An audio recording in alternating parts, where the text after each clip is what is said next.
Welcome back to Gloom Plus, everyone. On this channel, I'm 100%ing Breath of the Wild by a bit every day until Tears of the Kingdom comes out, which is today in 14 days. 2 weeks from the moment you're seeing this video, I will be able to play my copy of Tears of the Kingdom, as it has now hit midnight in New Zealand. I will only be streaming it the day after, but exactly in 2 weeks, I'll be able to start the game, and in 1 week, I'll be able to pre-download it. Now, a little bit of a spoiler warning. We're going to be talking about Tears of the Kingdom previews today. And yesterday I had some people in my comment section basically tell me that this is the point where they're out. They're leaving now. And this is completely understandable to me. Those previews have shown a lot more than I expected. My plan on my stream yesterday was just to briefly go over them, but there is so much new footage, so much to talk about. And some people saw this footage and immediately said, nope, I'm out. I don't want to see any more of this game. I've seen what I wanted to see. I'm buying the game. I want to enjoy it now. I'll see you in a couple of weeks. And that's completely understandable, and that's why I'm going to give you another warning. We're going to be talking about lots of footage and gameplay elements of the game.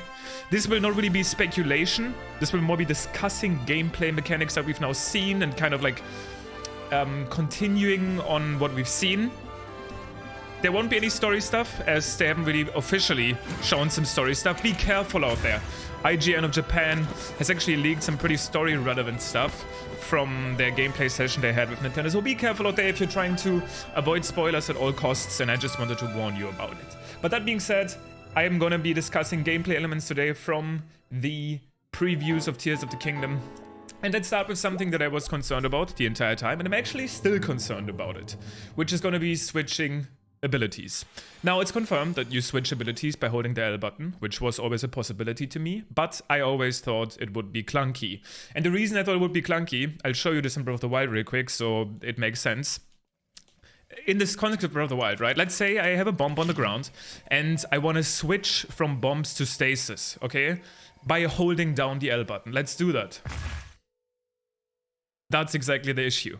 When you hold the button, at least in this game, you also press down the button. Now, they could change the Tears of the Kingdom by basically making it so that only once you let go of the button, the ability gets cancelled, which makes it so that you either press and let go and then the ability starts, or hold for the wheel to show up.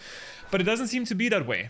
I've actually seen in the Game Explain video, somebody was trying to pick up their Stonebird glider with Ultra Hand after they had used recall on it, right? And it was on the ground, they wanted to use Ultra Hand, but they unintentionally started the recall ability. And it looks like that if you start recall, time around you freezes. So it does still seem a little bit clunky. I'm gonna have to play it myself to see how well that's pulled off.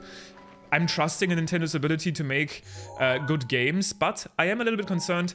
I hope it feels good anyway. Now, one thing that I want to talk about when it comes to abilities as well is the map ability. The map is now part of the ability wheel, which is interesting to me. That makes it so that maybe the minus button doesn't open up the map anymore.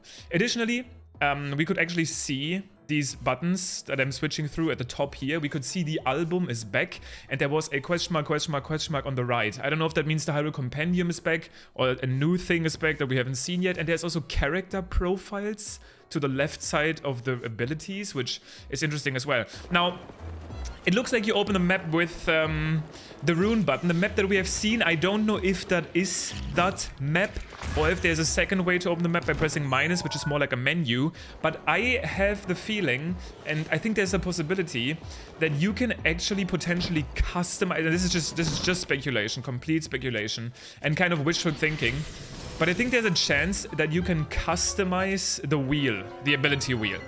We've seen a mysterious fourth ability, Zona ability, which is apparently obtained later in the game. It hasn't been officially revealed, but people talk about the fact that it seems to be a streamlined way to build with Ultra Hands. And if you've done some digging, you probably already know what it does. I'm still not going to mention it or its name. But I feel like that's kind of a like a quality of life ability, and we've only seen recall so far. So if there is potential powers that are connected to the tiers, maybe there's a way to customize this ability wheel to pick out the abilities you use the most. Not sure if that's going to be the case or if this is all we get. There was also one empty slot in there, and the fact that the map was one of them makes me curious. Maybe the minus button itself does something completely different now. That's pretty much it for the abilities. Let's talk about towers. Now, towers to me Very interesting. So it hasn't been, again, officially confirmed, but there is some shots in some of the previews where you can see Link flying up into the sky, essentially right over a tower, making many people believe that the new tower, especially the Skyview tower that was prominently showcased in the preview, allows you to get shot up into the sky. Now, some preview shots actually show the interior of this tower, which is pretty much exactly the interior we've seen in the trailer, where Link is on top of an elevator and there's these like Sheikah arms putting a cable on him. And in the most recent trailer, we've seen a shot of Link being in that elevator, either coming out, or this is how I predicted it, going into a cave. And the shot was actually reversed, because you can see he's coming from like a very dark place, which is not the base of the Sheikah tower. So this is actually not a shot of him being catapulted up into the sky, again, because he has the cable on him and he's coming out of a seemingly dark place. Now, I was watching the, kind of like the conversation between Commonwealth and Monster Maze, and Commonwealth said something like, it seems to be clear that there's multiple type of Sheikah towers, and that is true. I thought about it more. There is no lights anywhere on this specific Sheikah tower. We've seen a lot of Sheikah towers surrounded by lights, and the one at the Hyrule field there was called the Skyview Tower. Now I have two theories. Either these towers can send you both into the sky and underground, and the terminal next to it allows you to switch between going up and down, or there's two different types of towers. A Skyview Tower and an underground view, like cave dive tower. Maybe the lights on the tower present that these towers will send you underground, while the Skyview ones will be able to catapult you up, or the towers will all be able to do both. That's currently my theory for towers. I'm very sure that the shots we've seen from the elevator and these arms attaching a cable to Link still hint towards the fact that these towers can also send you underground, but it seems very likely that they can also shoot you up into the sky now. That's as far as the towers are concerned. Next thing, as we are talking about that discussion between Monster Maze and Commonwealth, I want to talk about shield jumping. There was a question in chat actually about shield jumping still being in the game, and it wasn't really clear. It was basically just said that there were no rails around to really test out the shield surfing. I'm starting to think that shield jumping might be more streamlined now, and maybe it is conditional now. Let's actually talk about bullet time real quick, because I said in the past, I think bullet time might potentially have been removed. It seems too powerful now. The exact opposite happened. Bullet time was buffed, which is the most exciting thing for me as a speedrunner and somebody that wants to optimize the game. It seems more powerful than ever. If you haven't paid attention to it, bullet time now only reduces your stamina when you shoot an arrow. It is absolutely wild to me. Let's actually make a quick comparison. Let's use this royal bow and see how many arrows we can shoot in one ring of bullet time. I actually haven't made this comparison myself yet. 1, 2, 3. Pretty much exactly 3. So from that perspective, and okay, I will say the royal bow is not the fastest shooting bow, but isn't this actually a quick shot version? It is. This is a quick shot version as well.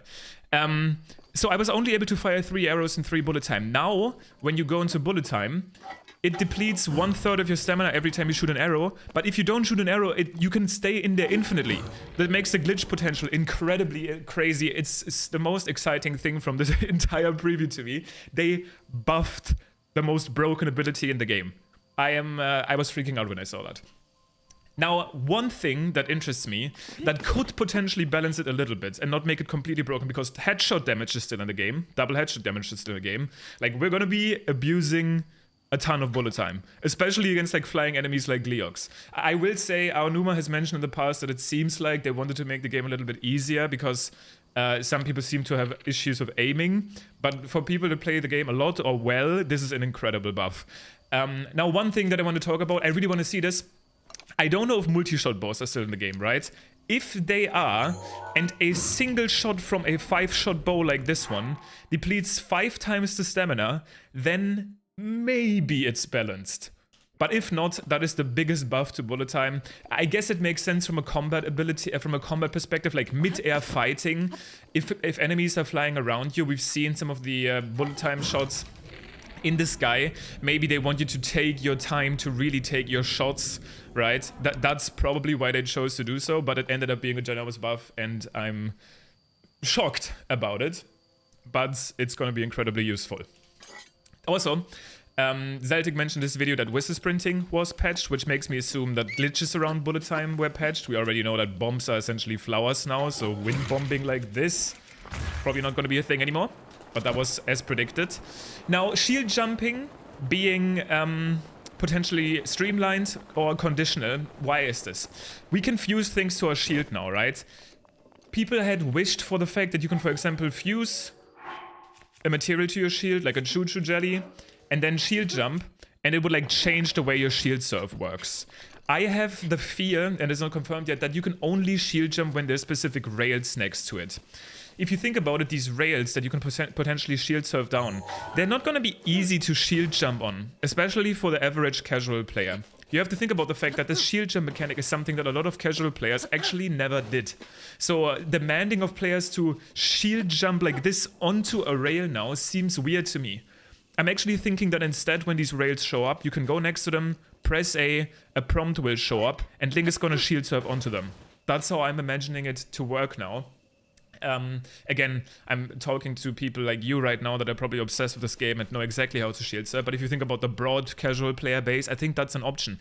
Additionally, imagine having to code a specific interaction for every fused item on your shield, having like a cooking pot or like a crate fused onto your shield, and coding a specific interaction when you shield jump onto that crate. I feel like that is a potential reason they could have removed normal shield jumping now. Please, if you've seen it in any preview, anybody did this, please show me. Because I am actually thinking that the shield jump mechanic like this is no longer in the game. But again, I would be super happy to be wrong, because obviously it's the source of many glitches like the BTB, which technically should still work right now, but probably not, because you can still freeze enemies. If shield jumping is still in the game, bullet time is still in the game.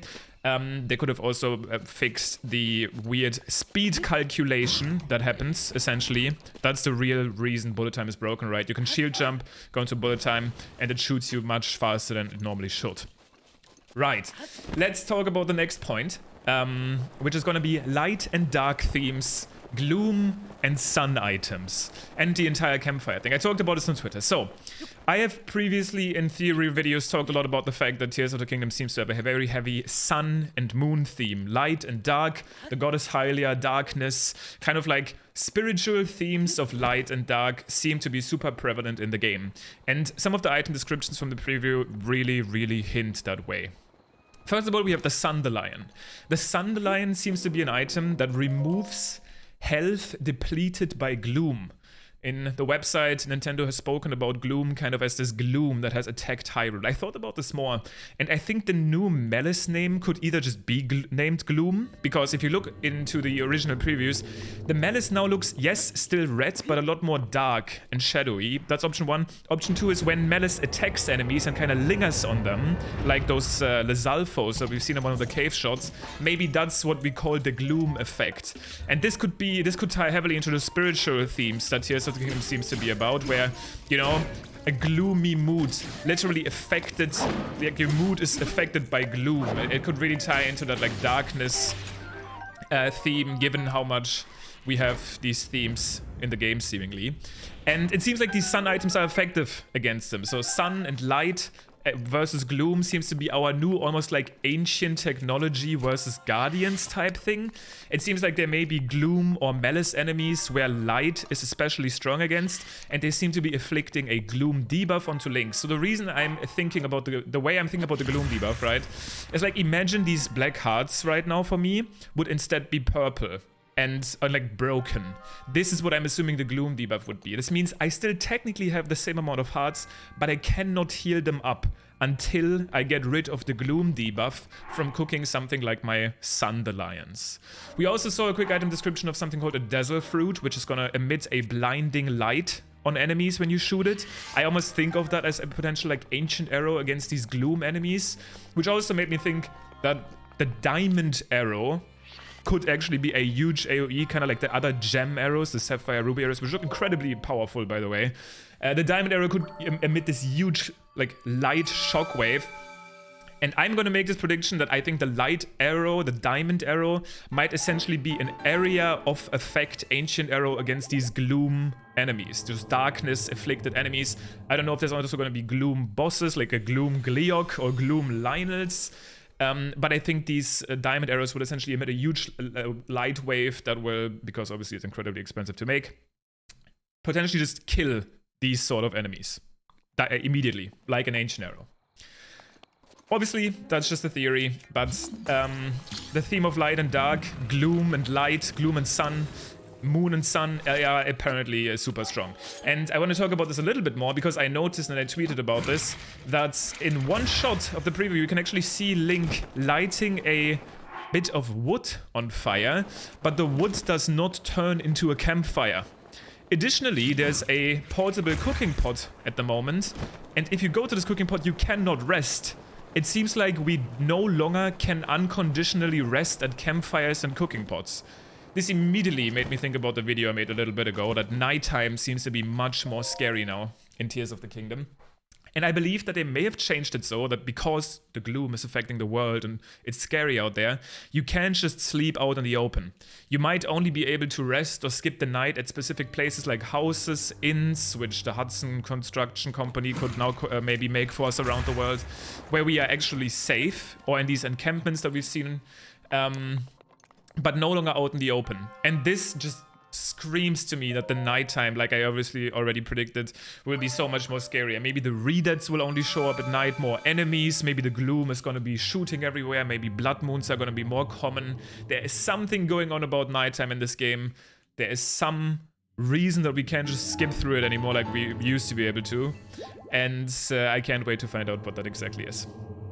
Now, I want to talk about a discovery I made in one of the videos. I also posted it on my Twitter. It's Limcube on Twitter. There's actually one particular preview where in one shot a person is falling from a sky island and they look down into the Colosseum. And just before they teleport, 3 yellow fiery lights show up. Look at that tweet if you want to, but to me, and to pretty much everyone else that saw this on Twitter, this looks like we will fight a thunder or lightning Gleeok in the Colosseum ruins this time.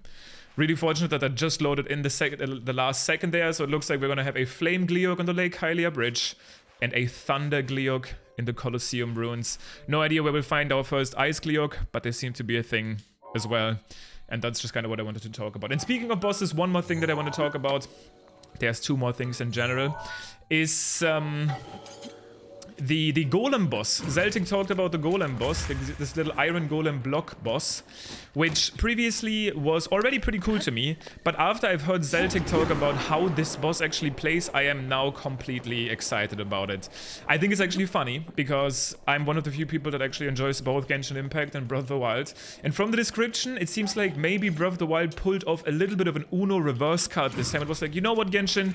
You took like 100% of our ideas, we're gonna take some from you too. Because in Genshin there's actually these cube bosses that can transform into various shapes, like balls and like fish, and like they can get wings and fly around, and that's exactly how I'm imagining this Iron Golem boss fight to go. They can turn into like a big orb, they can turn into like an arrow that shoots towards you, into a hand that maybe slaps you, or something like that. That's exactly how I'm imagining that fight now. The combat montages around them will be insane. Just think about the fact that these that you can like ascend through them to deal damage to them, fuse different parts to your weapon as you go. Incredibly excited for combat players to take on these golem bosses. And there's actually a singular shot in the preview where you can see them walking around in the arena down below. Their movement looks pretty interesting. Can't wait to face them. Last but not least, I want to talk about what I'm doing in today's recording and my favorite speedrun in Breath of the Wild, all shrines. Shrines, like we've already predicted, seem to be back. And I want to talk about that one shrine that a lot of people seem to be doing in their preview. It's included in the thumbnail. It seems like there's 2 different types of shrines, just like in Breath of the Wild this time. There's shrines that are over the ground, a shrine that I just entered, and there seem to be shrines that are either still under the ground or they had simply not manifested yet. The shrine from the preview seems to be one of those second types. You have to find a green crystal first, bring it to the location of the shrine, where the shrine will then manifest. I thought about this more actually. These shrines, these stones, are actually kind of teardrop shaped, and there's a shot in the first Tears of the Kingdom trailer where a similar thing on the ground shows up, where a tear falls down into it. I think this could actually be the cutscene of this green stone emitting a tear and the shrine manifesting. I think basically these green crystals will be our equivalent of the Sheikah orbs, the ones with the orange rings that you have to bring to shrines for them to spawn. So these two types of shrines will exist. So basically first, you go to the shrine and either it's just the dragons or the stone is already there. You can activate it to make it spawn a war point in front of it so that you can teleport there. And then if the shrine is already there, I believe a portal into it will open, you can access it, and if not, you have to bring the green crystal there first, then the shrine will materialize, and then you can go in. And what we will find in there is incredibly unclear, and one of the most exciting questions for me when it comes to the game itself. If we go back to Tears of the Kingdom trailer 2, we have actually seen a Hinox, and I always thought he has a green orb on his chain, but if you go through that section frame by frame, it's actually clear that it's not an orb, but exactly one of those crystals. Exactly one of these, like... I don't think they are necessarily tear-shaped. They're kind of like oval shaped tears. Tears. Crystals that we have to bring to a shrine. Similar to the shrine quest in Breath of the Wild, like this, right? Where is it? The 3 brothers over here where I can actually teleport and complete it real quick as we are on the topic. I'm kind of just completing shrines as we get closer to the end of this playthrough. I'm not exactly sure where this Hinox is. It's hard to point out from the trailer, but the vegetation actually makes it seem like it's somewhere in the sky. Can't wait to find out exactly though. But that's pretty much it. Those were the points I wanted to talk about. I know there's technically much more to talk about, but that's what I wanted to talk about today. Let me know if you have other specific topics you want me to get into. I'm gonna be completing a lot of these shrines, find these final memories in these next 13 days. Well, there's actually only 2 more memories to find. And then wrap up this playthrough. I'm incredibly excited for Tears of the Kingdom. In 2 weeks, I'll be able to technically boot it up on my Switch. And thank you so much for watching. I hope you enjoy the rest of your day. I'm gonna be getting this blessing here in the Tavajin Shrine. Peace.